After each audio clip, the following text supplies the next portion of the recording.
It's good day to brew, baby. What is up, YouTube? It's your boy Millsy.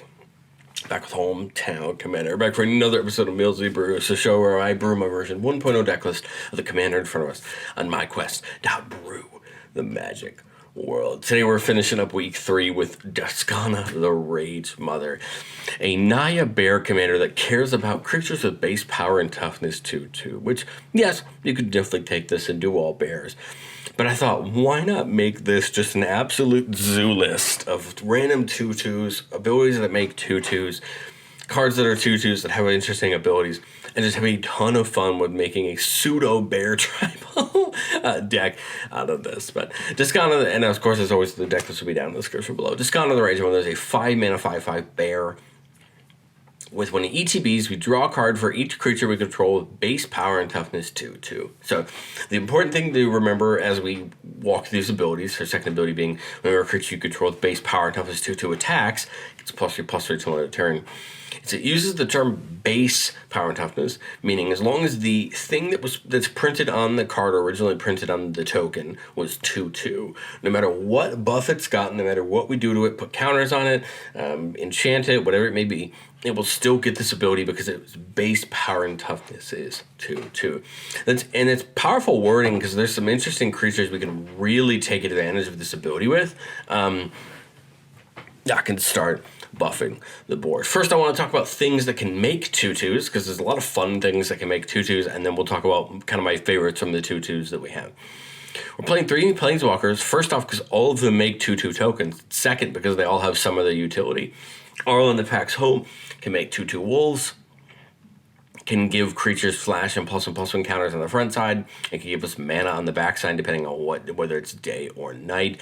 Xenagos the Reveler makes a 2/2 satyr. It can add mana to our mana pool for the number of creatures we control, which is pretty darn cool. And then the Eternal Wanderer can make that 2/2 samurai, or its -4 can just completely decimate the board as a board wipe if that's what we need. Getting into spells, both the Ganjo's Uprising and Fourth Orlingas both make 2/2s with added abilities. Orlingas gives them Trample and Haste. A Ganjo Uprising gives them Menace and Haste. So those are going to get pretty big as long as Duskana's on the battlefield. Zeke's Chariot makes some 2/2s, and when it attacks, it can copy a token. Inquisitorial Roseate makes a 2/2 with Vigilance when the creature is attacking, and gives all of our creatures Menace, which feels pretty darn good when we're stacking them up alongside a bunch of other creatures and the like. But let's go through our creatures, and we have 33 creatures, most of them being 2/2s. There's a few that aren't, just because I think we still need some creatures to help hit harder. But I want to talk about just some of the creatures to take advantage of these other things we're doing. But there's just a couple creatures I want to talk about that I really, really like. The first is Ginny Fae. Ginny Fae is a 3/3, but it can make any of our tokens into 2/2 cats instead, meaning that if it in fact would make a 1/1, for example, it can make that 2/2 cat instead and make sure that we're taking advantage of Duskana's ability. Both Goblin Realm Master and Legion War Boss that make those 1/1s that return get to take advantage of Duskana's effect, but still get us that token every turn that can attack. Nesting Dovehawk seems like a ton of fun. Being a combat on our turn, we proliferate, and whenever we make a creature token, it gets bigger, and that's pretty cool. Tarian Mauler is a 2/2 with Changeling, and when our opponent casts a spell, it gets +1/+1 on the turn, making it bigger and bigger. Torrent is a 2/2 that gives us training every time we cast creature spells, which is pretty cool. We get to play one of my favorite cards from all of Ravnica in Biogenic Ooze, a 2/2 ooze that makes an ooze when it comes in. At the beginning of our end step, we put a counter on each ooze we control, and for 4 mana, we can make more oozes. I love this card. If it gets out of control, it can be really fun. Thraben Watcher to give our whole board +1/+1 to Vigilance. Ultramarines Honor Guard. Pay 2 more to get another copy of it for each time we pay 2, and buffing up all of our creatures. Tuya Bearclaw going to get big when it attacks for the highest power among creatures we control. Tana the Bloodsore making 1/1 Saprolings every time it deals damage to a player, and it comes with Trample, so that feels really good, getting us a ton of tokens that way. Playing that new Downley from the set, I feel like Downley's going to go on a lot of decks, especially when you have a lot of creatures with power 2 or less. Now, the only downside to Downley, of course, is going to be it's not base power, right? It's whatever the power's, 2 or that. But I think it's still going to be, worth it enough if we could really take advantage of where we're doing things and what we're taking advantage of. I think more often than not it might be a non-bow, but I think I'm willing to try to see what we can take advantage of, especially for these 1/1 tokens we're making. They don't get that buff with Duskana, so I still think it's worth it. And there for that. We're playing the pair of Kutzel and Sovereign Akanekahau from Lost Caverns Ixalan. Kutzel's going to draw us cards when those buffed up 2/2s hit. And then Sovereign Akanekahau is actually going to grow them. It's probably one of my favorite creatures in the deck. Whenever it attacks, for each creature we control with power greater than that creature's base power, put in our +1/+1 counters equal to the difference. So the cool part is we can actually stack it, or we have Duskana go off first, and then have Akanek go off, and they get +3/+3, and then 3 +1/+1 counters go on them, or 6 or 9 respectively, as we go up the chain to make it even better. But just a mix. Goblin Archaeomancer for a little bit of reduction on cost for things. Mentor the Meek and Welcoming Vampire can hopefully draw some cards every turn when these small creatures come in. Golden Knight Commander might be a sneaky one. Whenever a creature enters the battlefield under our control, we get +1/+1 until end of turn. All creatures get +1/+1 until end of turn. Could be kind of sneaky depending on what we do. But at the end of the day, we're looking to end game with some trample. Playing Garruk's Uprising, Frosty of the Wilds, and Primal Rage for trample, because I think it's going to be the thing to help us in the game. Our creatures are going to get bigger, and we have plenty of ways to do that. And these are just some of the ways we're going to do that. Beastmaster Ascension alongside Duskana is going to make our creatures pretty darn big. Pair that alongside things like War Leader's Call and Virtue of Loyalty to keep making them bigger and keep making them hit harder. And then Feldar Retreat can also buff our creatures by putting a counter on them, or can just make a 2/2 cat beast depending on what we need. But I think that more or less lets you know exactly what we're trying to do. Play a bunch of 2/2s, net value, and have some fun. Let's get into our playtest.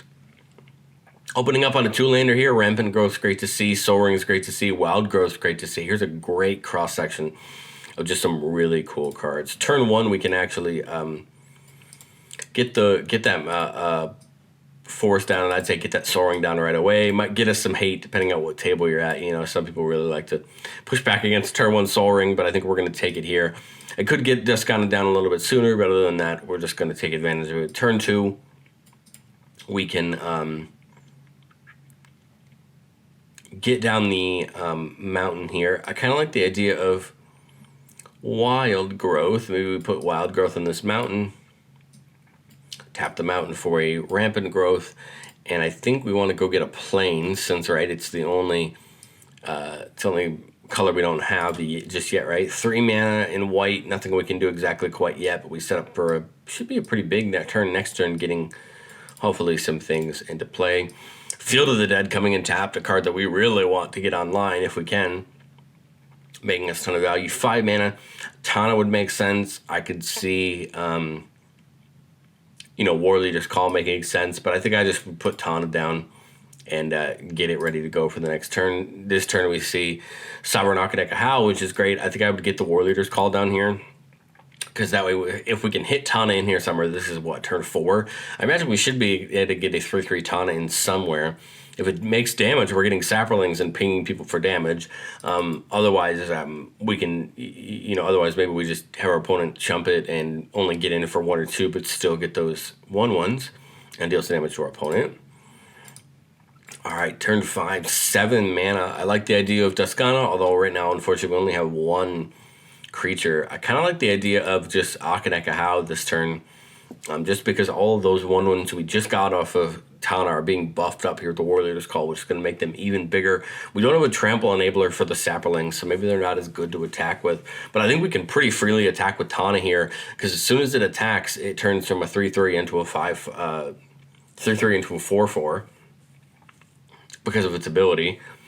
And then if it hits somebody, again, we get the Saprolings, hit more damage off the War Leader's Call. This turn we see Brimble Familiar, a really cool mana dork, so I think we do that. Does Duskana need to attack for ability? It most certainly does not, so I think we just go Brimble Familiar into Duskana, and now take a big swing with Tana. Tana's going to go up to a 5/5. Let's see, it was a 3/3. It got a 4th counter from how when it attacks, it goes to 7. and then it would get, what, 5 more counters with a How, so it'd be up to a 12 with Trample. It's going to barrel in at somebody. We attack with the How, and as a 4/5, it's just probably going to end up hitting somebody, but again, it gets a counter. All of those Saprolings can attack and get counters from the How. No, they're not going to get the +5, the +3/+3, sorry, Duskana draws us 2 when it comes in because of our 2 creatures. But again, those are pretty big attacks, and we can take advantage of those, take some big damage here. We wouldn't have the Boros Charm up, unfortunately, but hopefully we could survive around the table. And if we survive around the table, I mean, we could play the Feldar Retreat here, play the Path of Ancestry, get a counter on everybody, and now take another big swing. Again, all we're missing is Trample, but I think because of the Akinek here, we're going to be putting on enough counters that it's going to make our opponents really have to try to deal with us. Tana's going to be hitting for major damage this turn, making a bunch of Saprolings, dealing out damage with Lord Leader's Call, which is damage to each opponent. And this is the kind of board state that if our opponents can't loosen this board state, we can probably just outright end the game here. The great part here is we should have enough mana left up for Boros Charm after we play that Feldar Retreat, which means we have literally no fear. We just attack, slam in. And if we do not end the game this turn, I would imagine the next turn it would be pretty darn close. But what do you think of Duskana the Range Mother down in the comment section below? This is a deck that I think could be a ton of fun. If I didn't already have a deck like Jetmir that made tokens and was really fun in combat, I could see this deck being a ton of fun as well, being a Naya deck that can really make your own and have a ton of fun in combat.